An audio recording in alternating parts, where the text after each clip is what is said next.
He's done a fantastic job. He didn't need this. He didn't need it. And we find out government's a little nasty on occasion. Hello, Peter. Yeah, at times. Hello, President Trump. Government's a little bit nasty, Peter. You haven't noticed that. You've had a charmed life, right? You tell me. Very charmed. I think you've had a charmed life. I think what I'll do, if you don't mind, numbers have just come out which are rather extraordinary, and I thought I'd play a tape of one of the people who I've respected over the years, from Joe Kiernan and Rick Santelli. This just came out, and we'll just play that for a second. Personal income is up 0.8%. That is almost triple the expectations. Yeah, I'll tell you that the income numbers, really, for the first 4 months of the year, they're stellar. They're really stellar. I mean, I could go back and look at the first 4 months of many different years. Really very strong numbers, and you're right. This administration is criticized for just about everything under the sun. I've never, ever in my lifetime had glimpses into the politics of an administration in the form of transparency like this one. Why don't we be, give credit where credit is due? Income really shooting up. Rick, I also thought everybody was going to get one last order of imports that were going to be tariffed, and they were loading up on things. How the hell they already fix the trade, or not fix it, but to cut it in half? That's crazy. So there wasn't a lot of front loading of things that they needed before the tariffs hit? Yeah, I'll tell you what, it really does call into question some of the conventional wisdoms. And, it's going to be interesting to see what happens next month when we get this number, or we see some of the other numbers like current account, see how they fared. Because I don't know, I've been watching these numbers a long time. I don't think I've ever seen the trade deficit cut in half in 1 month. Not bad. Right? Not bad. Come on, guys.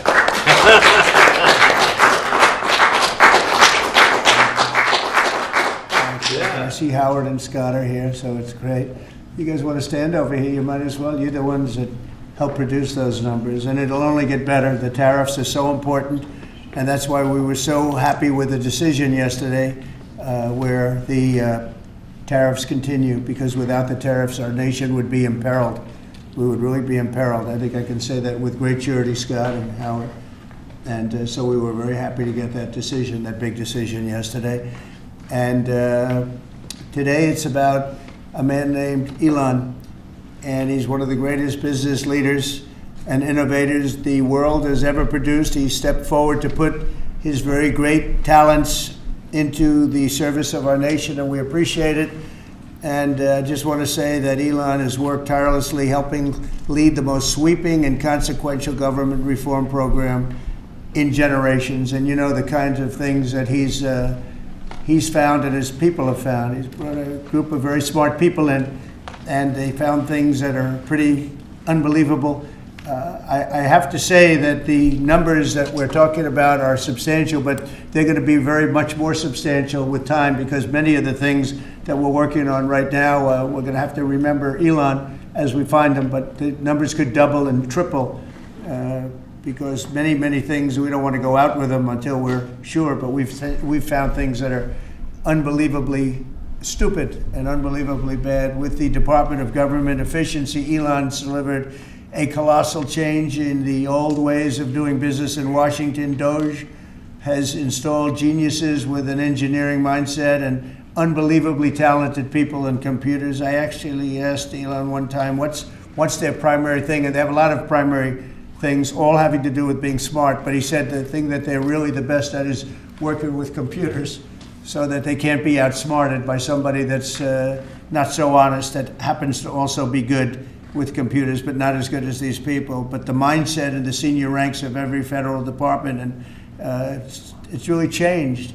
And with Elon's guidance, they're helping to detect fraud/waste and modernize broken and outdated systems.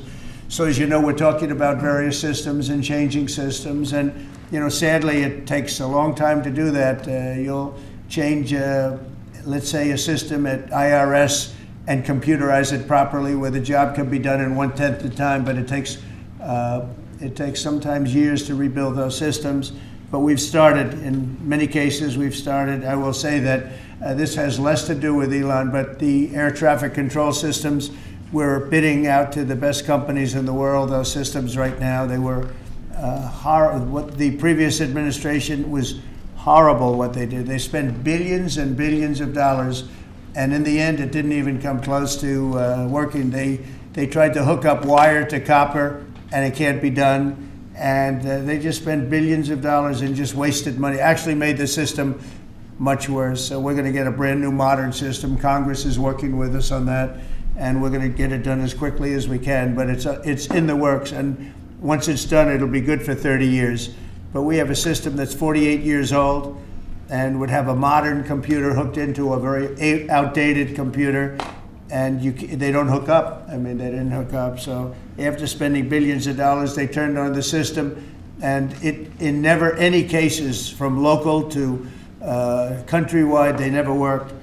More than 75,000 bureaucrats have voluntarily left their taxpayer-funded jobs to come out and really do the job. Countless wasteful and unnecessary contracts have been terminated, and you know that we have terminated many, many contracts, and many contracts, Elon, are right now being looked at, and it may be 6 months, it may be almost a year in some cases. We're going through procedures, we're going through courts, and we'll remember you as we announce billions of dollars of extra waste, fraud, and abuse. Just as an example, DOGE canceled $101 million for DEI contracts at the Department of Education, $101 million, and that was just a small section of the Department of Education. $59 million for illegal alien hotel rooms in New York City, and the landlord never made the kind of money that he made in the last short period of time. $59 million to a hotel in New York City, $45 million for diversity, equity, and inclusion scholarships in Burma. In Burma, does anyone know about Burma? $42 million for social and behavioral change in Uganda. $40 million to improve the social and economic inclusion of sedentary migrants. I can say it's $2 billion to Stacey Abrams and her environmental movement. There was $100 in the account, and all of a sudden they found $2 billion in the account. And I assume that's being looked at. I don't know, I'm not sure, but I assume that's being looked at. Think of that, $2 billion. And then Lee will tell you there's another one over there for $20 billion being spent on another environmental credit. $20 billion, not 20 million, a lot, not 200,000, which is a lot. So think of it, in her case, you have $100, and now all of a sudden she gets hit with an infusion of $2 billion just before I take office. $20 million for Arab Sesame Street in the Middle East. Nobody knows what that's all about. Nobody's been able to find it. $8 million for making mice transgender. So they spend $8 million on making mice transgender. And those are better than many of the others. I could sit here all day and read things just like that, but we have other things to do. So it's much, much more than just that. We're totally committed to making the DOGE cuts permanent and stopping much more of the waste in the months to come. We want to get our great, big, beautiful bill finished and done. After that, we put some of this into the bill, but most of it's going to come later. We're going to have it cauterized by Congress, affirmed by Congress. In some cases, we'll make cuts. In some cases, we'll just use it in a different layer to save the money, but it's hundreds of billions of dollars. DOGE has also fully modernized the federal retirement process and continues to work very hard on the IRS modernization, but we're taking that over with DOGE. Many of the DOGE people, Elon, are staying behind too, so they're not leaving. And Elon's really not leaving. He's going to be back and forth, I think. I have a feeling. It's his baby, and I think he's going to be doing a lot of things. But Elon's service to America has been without comparison in modern history. He's already running one of the most innovative car companies in the world. You look at his factories and compare them with some of the old factories we have, and it's a big difference. And the most successful space company, and I guess in history you would have to say the largest free speech platform on the internet, etc. Yet Elon willingly, with all of the success, he willingly accepted the outrageous abuse and slander and lies and attacks because he does love our country. I know that very much. He loves our country. He comes from another country that's going through trials and tribulations, I would say. But he's all about the USA, and Americans owe him a great debt of gratitude. So I just want to thank Elon for his time as a special government employee. Can you imagine? They call him an employee, but it's a special government employee, and for coming and helping us. And he really has changed the mindset of a lot of people. A lot of people thought, maybe we'll cut 1% or 2% or 3%. Then they said, wow, we can cut a lot more than that. And we're going to do it very surgically. We're going to continue on the march. We're making America great again. When I was in Saudi Arabia, and we were in, as you know, 3 really great countries, predominantly the 3. Qatar was great, UAE was great, Saudi Arabia, incredible. Such an incredible experience to be in those 3 countries. But the Crown Prince of Saudi Arabia, and I must tell you, the great leaders of the other 2 that we just mentioned, they all said the same thing, that the United States is the hottest country right now anywhere in the world. And 6 months ago, we thought it was dead. It was like a dead country.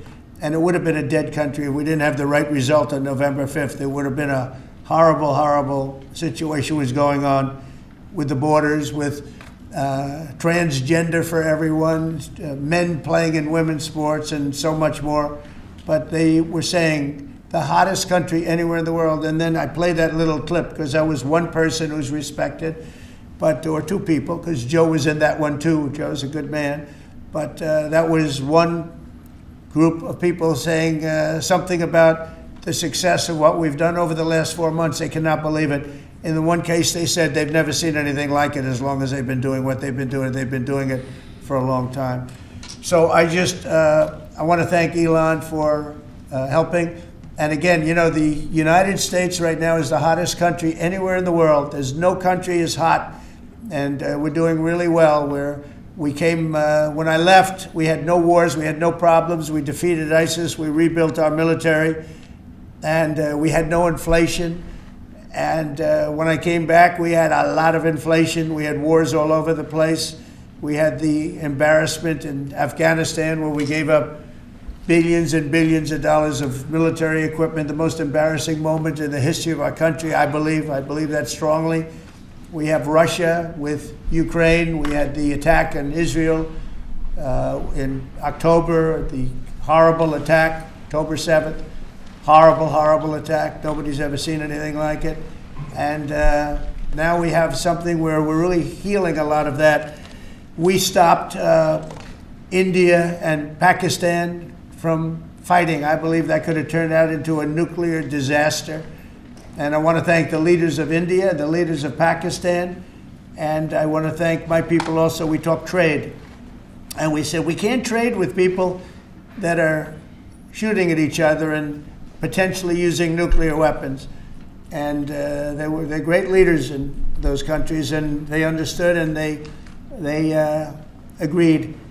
And that all stopped, and we're stopping others from fighting also, because ultimately we can fight better than anybody. We have the greatest military in the world. We have the greatest leaders in the world. We put one of them in charge of the Joint Chiefs of Staff, as you know, General Raisin Kane. And we wiped out ISIS, completely wiped out ISIS in 3 weeks. They said it would take 5 years, and we did it in 3 weeks. And that's the way it is, but we don't want to have to use our military. We want to be peace through strength when we can, and that's the way we're going to have it. So I just want to thank Elon and all of his people. Most of those people are staying, almost all of them are staying, and they're going to be with us.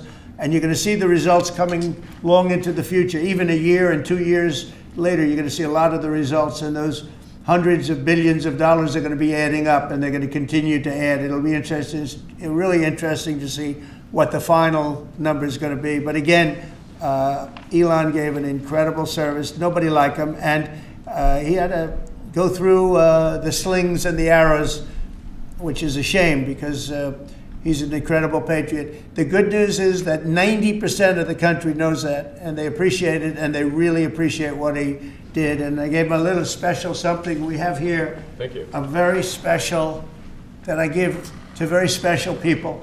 I have given it to some, but it goes to very special people, and I thought I'd give it to Elon as a presentation from our country. Thank you. Thank you, Elon. Thank you. Take care of yourself. Thank you. You see the lock. The lock on this is amazing. That's right. Large lot. Well, let me say perhaps a few words that this is not the end of DOGE, but really the beginning. My time as a special government employee necessarily had to end. It was a limited time thing. It's 134 days, I believe, which ends in a few days. So, so that it comes with a time limit. But the DOGE team will only grow stronger over time. The DOGE influence will only grow stronger. It's I'd liken it to sort of Buddhism. It's like a way of life. So it is permeating throughout the government, and I'm confident that over time we'll see $1 trillion of savings and a reduction in $1 trillion of waste and fraud reduction. The calculations of the DOGE team thus far, in terms of an FY25 to FY26 delta, are over 160 billion, and that's climbing. We expect that number will probably go over 200 billion soon.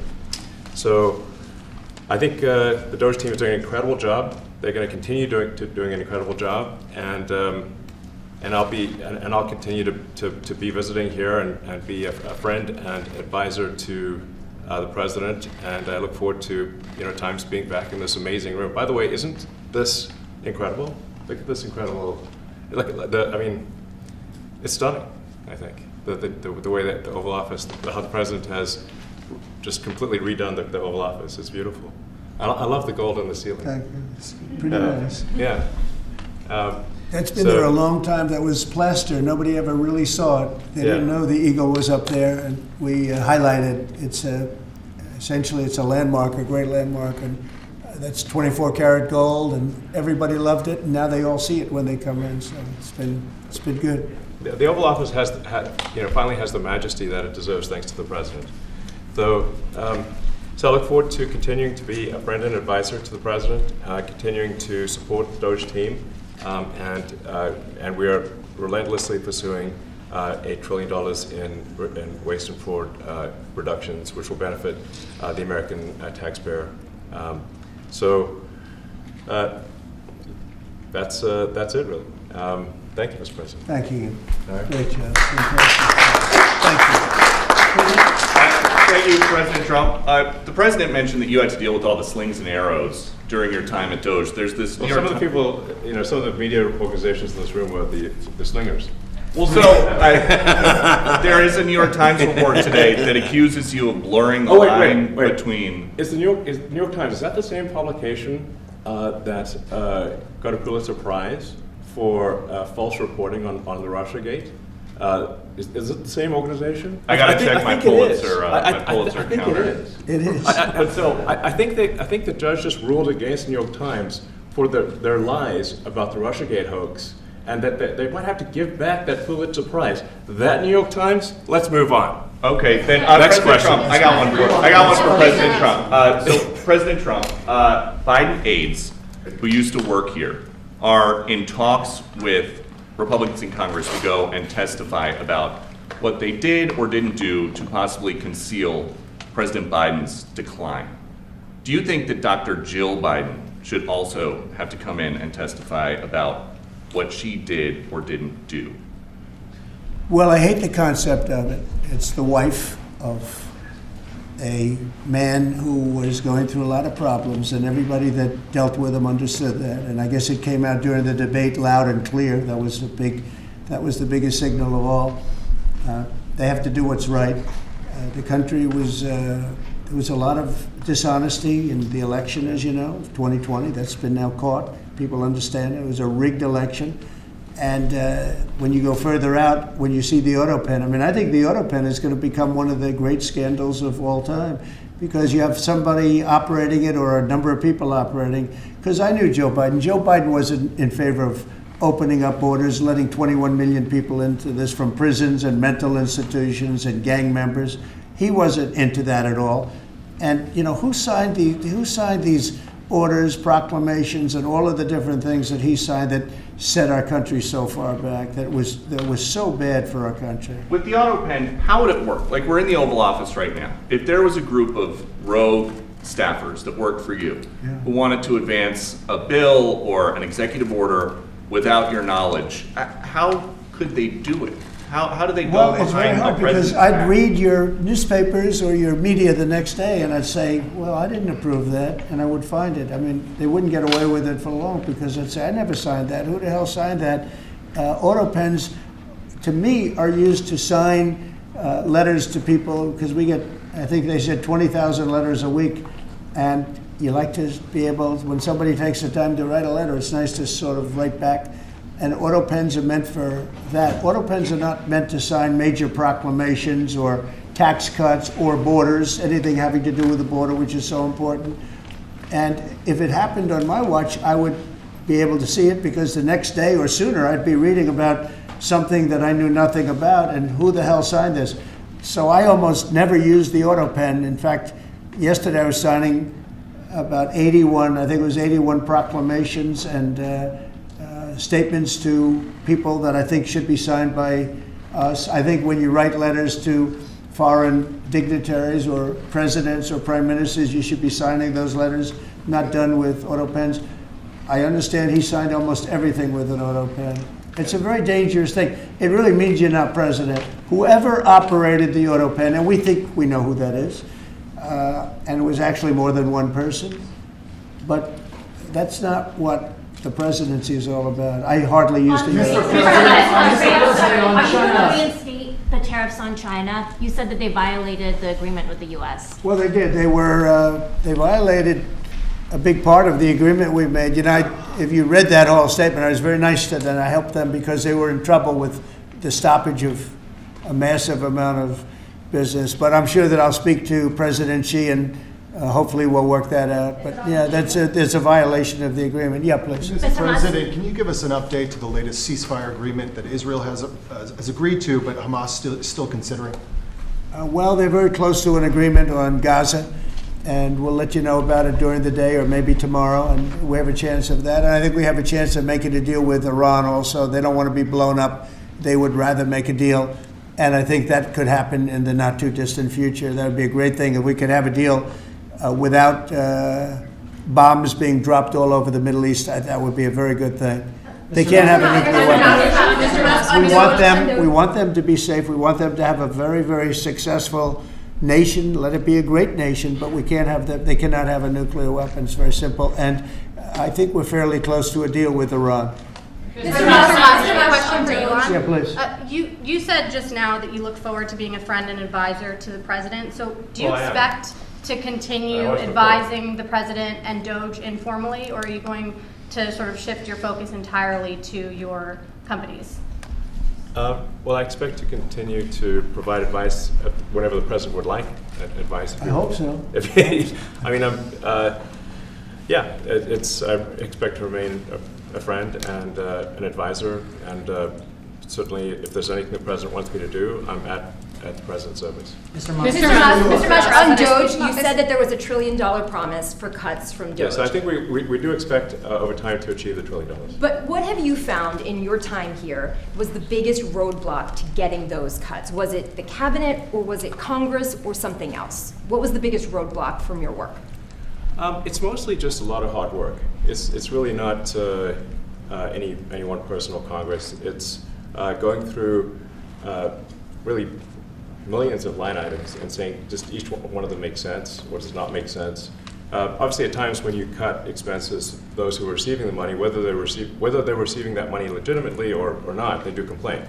And you're not going to hear someone confessing that they received money inappropriately. Never. They're going to always say that they received money appropriately for an important cause. Naturally, that's what you'd expect. So we just have to. It's just a lot of work going through the vast expenses of the federal government and just really asking questions. What's this money for? Are you sure it's actually being used well? Many times we can't even find anyone who defends it. So for a lot of the expenses, there is actually no defender at all. And then we have to just go work through the process of stopping the spending, where there's often literally no defender. Nobody even knows why the money's being spent. It's truly absurd. I mean, we find situations where there are millions of software licenses with 0 people using them. 0. Exactly. This is the quizzical expression. You're like, surely, if there's millions of software licenses, someone should be using them. No, and then we've got to go through the process of saying, okay, look, if no one's using the software, we need to terminate this software license agreement. That's everywhere in the government, by the way. Mr. Musk, what do you think would be easier, colonizing Mars or making the government efficient? It's a tough call, but I think colonizing Mars and making life multi-planetary is harder. And as I said, we do expect to achieve over time the $1 trillion of savings. We can't do it in like a few months, but if you say by I think the official end of DOGE, which the president may choose to extend, is the middle of next year. Say by the middle of next year, with the support of the president and Congress, could we achieve $1 trillion of savings? I think so. We're on track to do so. Do you have faith that Congress is going to? Mr. Musk, thank you, Mr. President. You had mentioned earlier in the week that DOGE had become a whipping boy, and as the president mentioned, you went through a lot to go through this process. Yes. Was it worth it for you, and what would you change?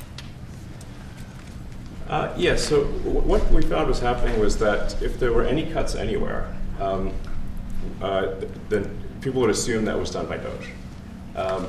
And so we became like essentially the DOGE boogeyman, where if so any cut anywhere would be ascribed to DOGE. A friend of mine's daughter, who's at law school at Georgetown, thought that DOGE had cut the Senate, internships the legal internships for the Senate, and we have nothing to do with that. So if they have been cut, it's not to do with us, just as an example. So, it just became a bit ridiculous where any cut anywhere was somehow DOGE, and including things that made no sense, and we would agree made no sense. There are many things that occur in the government because it's the banal evil of bureaucracy. It's sort of the frankly largely uncaring nature of bureaucracy.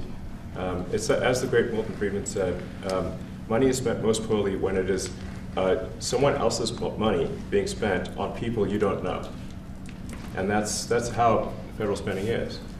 And then you can't really even blame the individuals because the way the government works is complaint minimization. So when you do when someone within the government tries to stop money being spent, there's usually someone that complains. And then their manager will say it's not worth the trouble, just pay it anyway. That happens over and over again. So was it I think it was an important thing. I think it was a necessary thing, and I think it will have a good effect in the future. Thank you, President Trump. This week there was a video on board a plane that showed the First Lady of France slapping her husband, Emmanuel Macron. Do you have any world leader to world leader marital advice on those phones?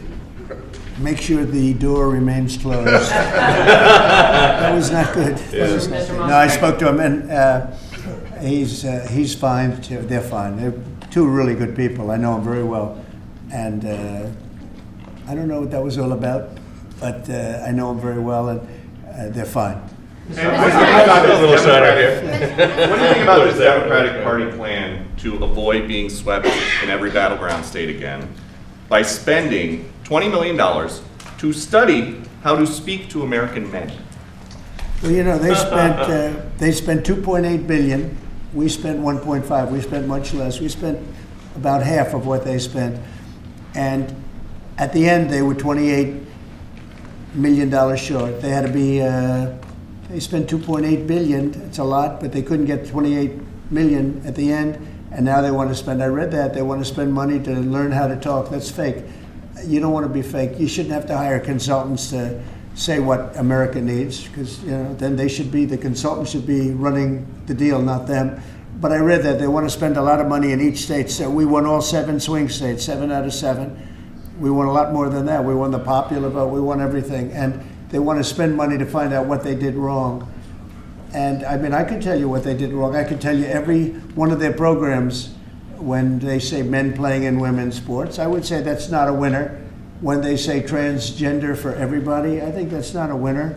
When they say open borders so the entire world population of criminals can pour into our country, I don't think that's a winner. I mean, I just gave them that for free, but I don't know if they'll change their ways. I see them all the time. I see people that I know in Congress, Democrats, they're trying to justify some of the things I just said. You can't justify them. They're, you know, I always hear they're 80-20 issues. I say they're not 80-20, they're 97-3. They might be 99-1. They're not 80-20. They wish they were 80-20. And they're wasting a lot of money if they're going to continue with that nonsense. And this one's a little bit more of a page 6 question, but back when you hosted The Apprentice, you mentioned once in 2012 that Diddy was a good friend of yours back then. He has since found himself in some very serious legal trouble. Yeah, that's true. Would you ever consider pardoning him? Well, nobody's asked. You had to be the one to ask, Peter, but nobody's asked. But I know people are thinking about it. I know they're thinking about it.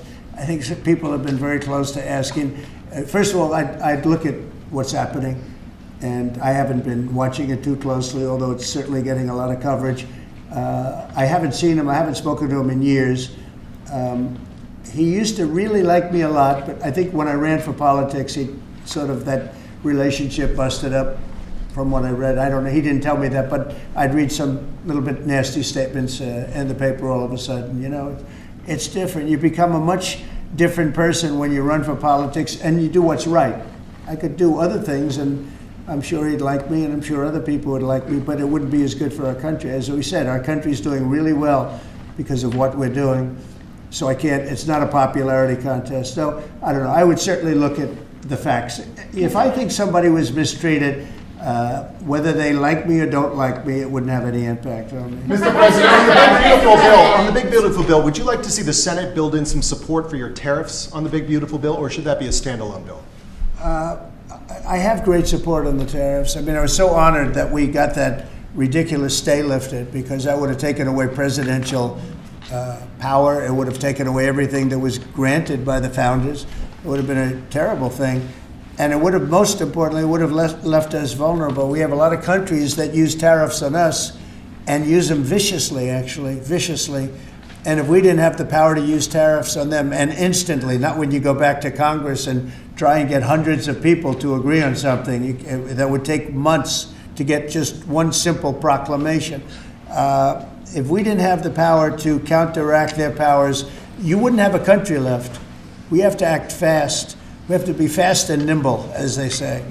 And that was a really great moment, I think, yesterday when that stay was lifted. And hopefully now we'll go to court and just win that battle. Because if we don't have the power to do what they're doing to us, we are going to be a great nation no longer. Elon Musk was once idolized by folks on the left in this country before joining your administration. Now he's considered a hero by conservatives.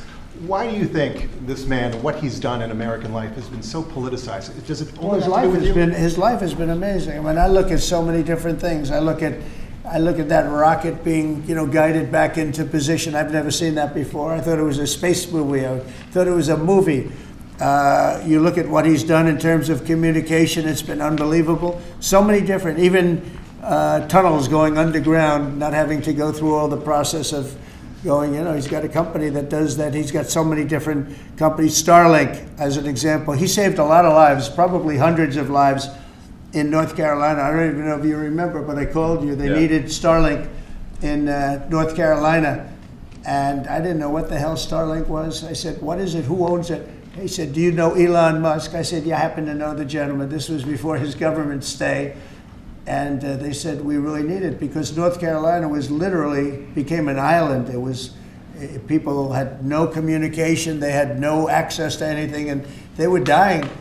And I called up Elon, and you can't get it because it's so successful. It's very hard to get. And he had so much of it brought over there, and they told me it was unbelievable. It saved a lot of lives. So, he's just done a lot of things. I don't think he gets credit for what he's done. But he's a very good person too. You know what? If he wasn't a good person, but he did the same things, I'd probably maybe speak differently. He happens to be a really good person, who loves the country. Mr. President, on the one big, beautiful bill, you had indicated this week that there were some things you didn't like about what had passed in the House. What changes do you want to see the Senate make? And you had also indicated there were things you didn't like about the bill. What would you be suggesting he push senators to change in their version? Well, I'll tell you, I'll go first. It's an unbelievable bill. It cuts your deficits. It cuts, it's a huge cutting. But there's the things I'd like to see maybe cut a little bit more. I'd like to see a bigger cut in taxes. It's going to be the largest tax decrease or cut in the history of our country. I'd like to see it get down to an even lower number. I was shooting for a slightly lower number. I would have liked to have done that. But with all of that being said, when you look at the tax cut and the fact that the original tax cut, which made us so successful, we had the most successful 4 years in the history of our country, the economy, and this is going to be even better. And you see that by the reports that came out just yesterday or tonight. I guess they were released this morning at 8 o'clock. You see the kind of numbers where somebody that's a pro is like, whoa, I haven't seen numbers like this since I've been doing this. These are human emotions of professionals that have never seen numbers like, and we've just started. The bill is a great bill. It's going to be jiggered around a little bit. It's going to be negotiated with the Senate, with the House. But the end result is it extends the Trump tax cuts. If it doesn't get approved, you'll have a 68% tax increase. You're going to go up 68%. That's a number that nobody's ever heard of before. You'll have a massive tax increase. If it does get approved, you'll have a large tax cut, the largest we've ever had. When you add the past tax cuts that we got you, the Trump tax, they call them the Trump tax cuts. It's an amazing bill. It does amazing things. With all of that, it's going to be adjusted a little bit over the next coming weeks, and I think it's going to be passed. The Republicans want to pass it.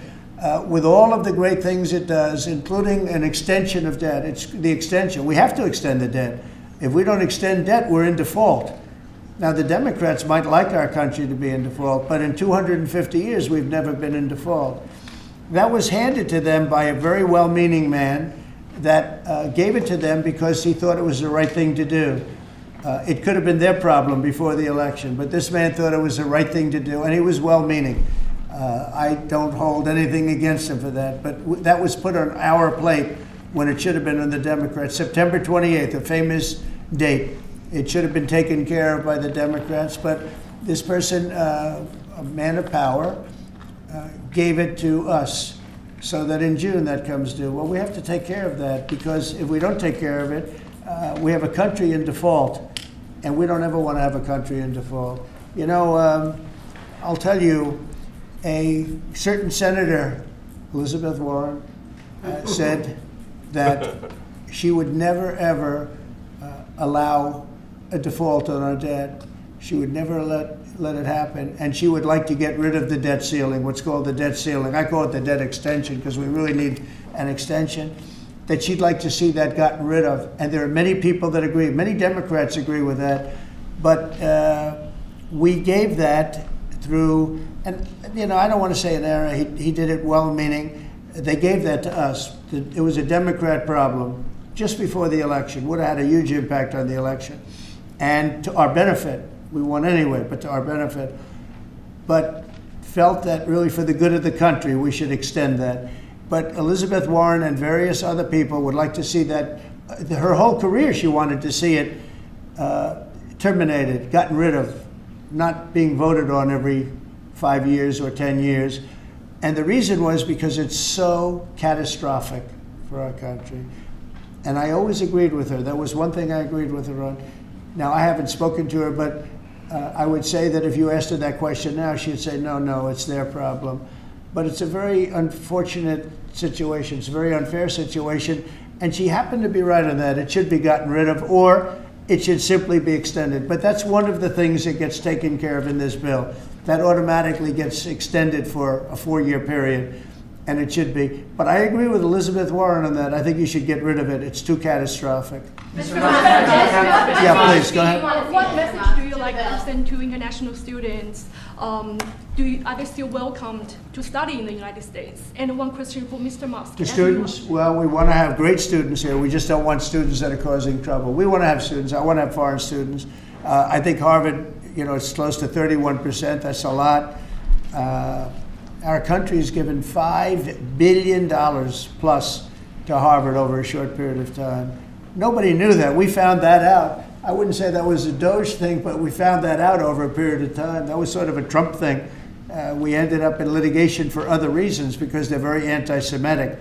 And in finding out and in going through the books, we found out that the country gave them $5 billion plus, much more than that actually. And we're having it out with them, and let's see what happens. I think we have a very good, well, it's a very sad case. It's a case we win. We can't lose that case because we have the right to make grants. We're not going to make any grants like that. But I don't think Harvard's been acting very nicely. I think Columbia wants to get to the bottom of the problem. They've acted very well. And there are other institutions, too, that are acting, but Harvard's trying to be a big shot. And all that happens is every 3 days we find another $100 million that was given. 2 days ago we found $200 million more. The money's given to them like gravy. I'd like to see the money go to trade schools where people learn how to fix motors and engines, where people learn how to build rocket ships, because somebody has to build those rocket ships. Yeah. And I'd like to see trade schools set up, because you could take $5 billion plus hundreds of billions more, which is what's spent. Absolutely. And you could have the greatest trade school system anywhere in the world. And that's what we need to build his rockets and robots and things that he's doing, and to build lots of other things. And, I went to school with people. In some cases, they weren't good students, but they could fix the engine of a car better than anybody I've ever seen. They could take it apart blindfolded. They had an ability at that. And they did very well. They made a lot of money. It's a very skilled job. It's great. But I'd like to see a lot of money going into trade schools. I've always felt that. And we probably found our pot of gold, and that's what's been wasted at places like Harvard. And the money's been wasted. Yeah, please. Yeah, well, I wanted to ask quickly, Mr. Musk, is your eye okay? What happened to your eye? I noticed there's a bruise there. Well, it wasn't. I wasn't anywhere near France, so. But. What does that mean? No, I didn't notice his eye. First Lady of France. Getting slapped. I didn't notice.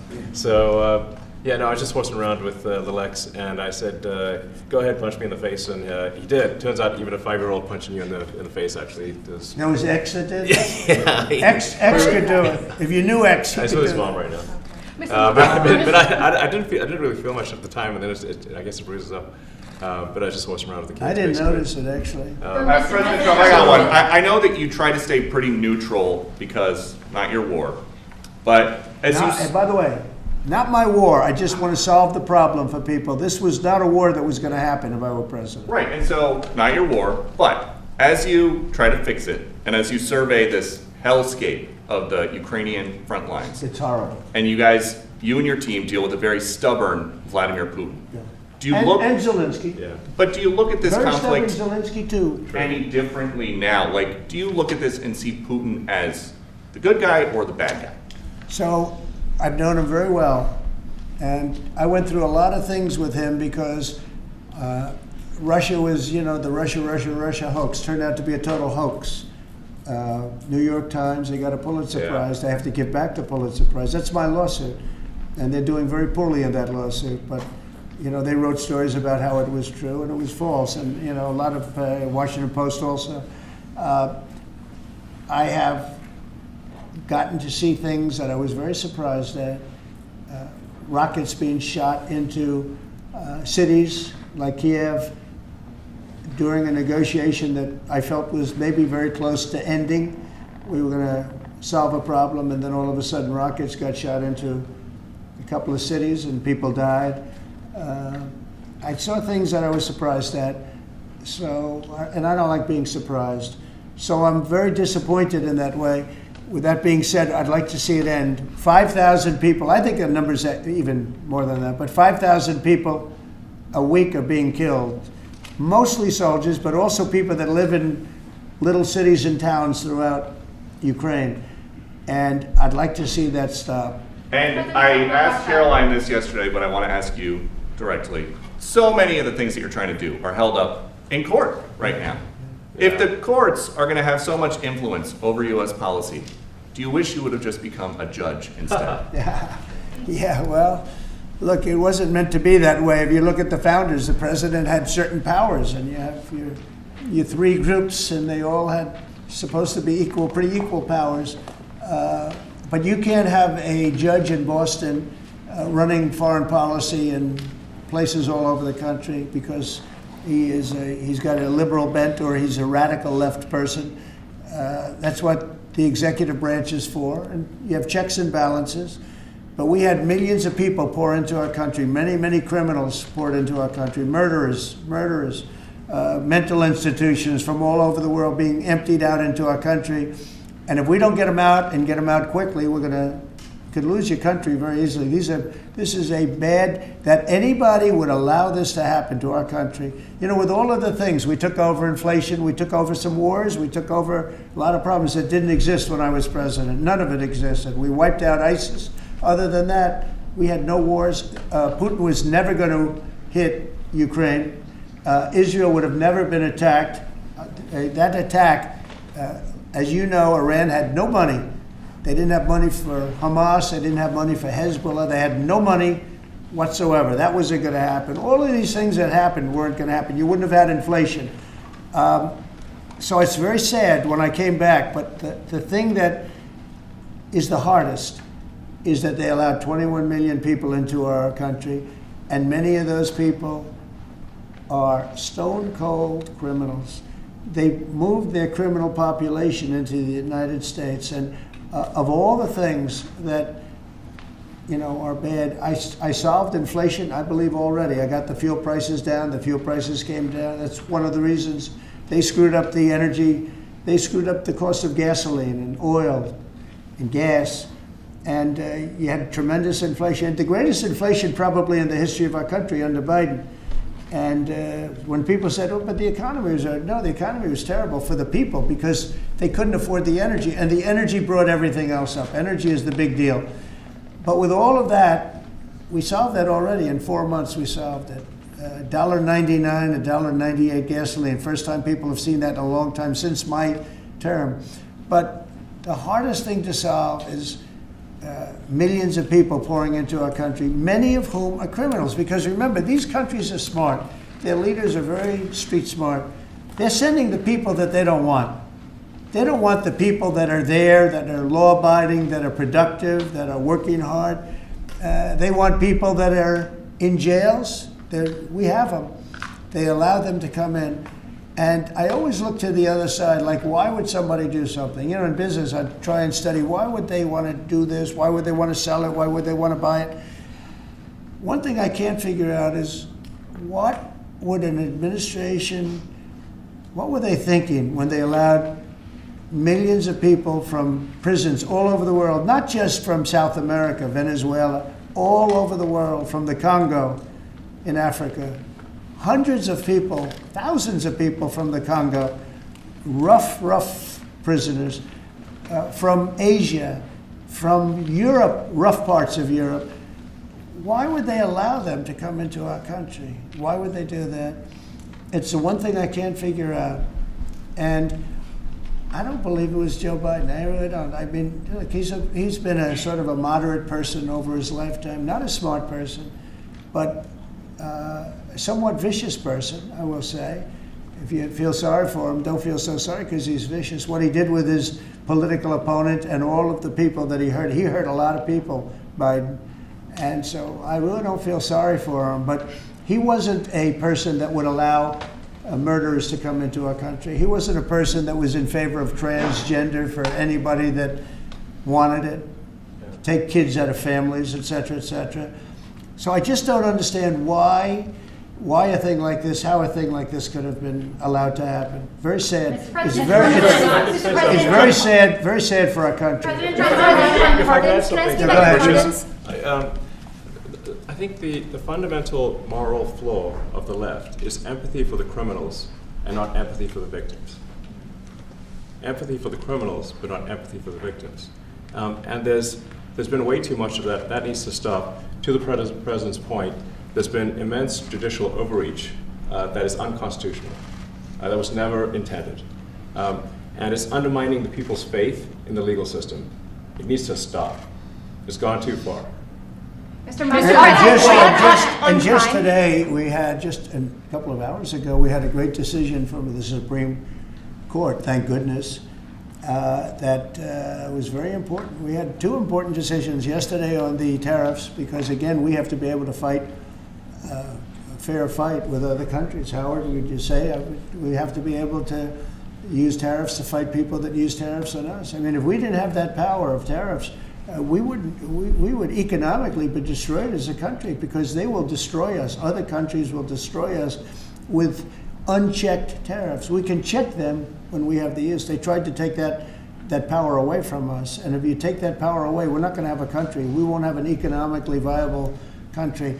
But it's very important on immigration that we be able to get people out without having to go through a long court case. I mean, it was up to some of these judges. Every single one of these millions of people, criminals, prisoners that were let go from jails because they save a fortune when they do. They brought them into the United States. You know what they're saving? The money they're saving? But some of murderers, it's very important that we're able to get those people out of here fast, bring them back to their country where they belong. And those countries take them, because if they don't take them, they have to go through the wrath of the United States, and they take them. But we have judges that don't want that to happen. And it's a terrible thing. That's going through the court system right now, that whole situation. But when ICE and with Border Patrol, they've done an incredible job. When they do this incredible job and they capture 100 killers and drug dealers, and we can't keep them for years here as we go through trials. We have to get them out rapidly, and we know who they are.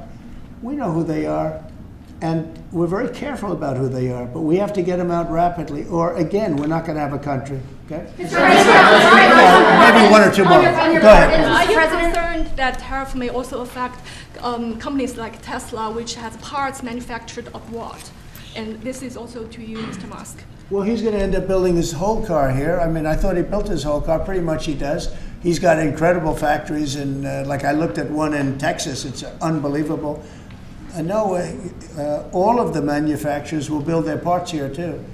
I mean, it used to bother me. They make a part in Canada, a part in Mexico, a part in Europe, and it's sent all over the place, and nobody knew what the hell was happening. I think it's ridiculous. You build a car, make it in America, and I gave them a little leeway on that. Gave them some leeway. But over the next year, they've got to have the whole thing built in America. That's what we want. We want America to buy American-built cars. Thank you very much, everybody. Thank you, Press. Thanks, guys. Thank you, guys. How was your meeting with Jerome Powell? Thanks, guys. Good meeting. It was a good meeting. Are you considering Thanks, guys. Keep going. Thank you. Thanks, guys. Let's go straight out here. Thank you. Thanks, guys. We can come back for the chords. Ray, you want me to take the...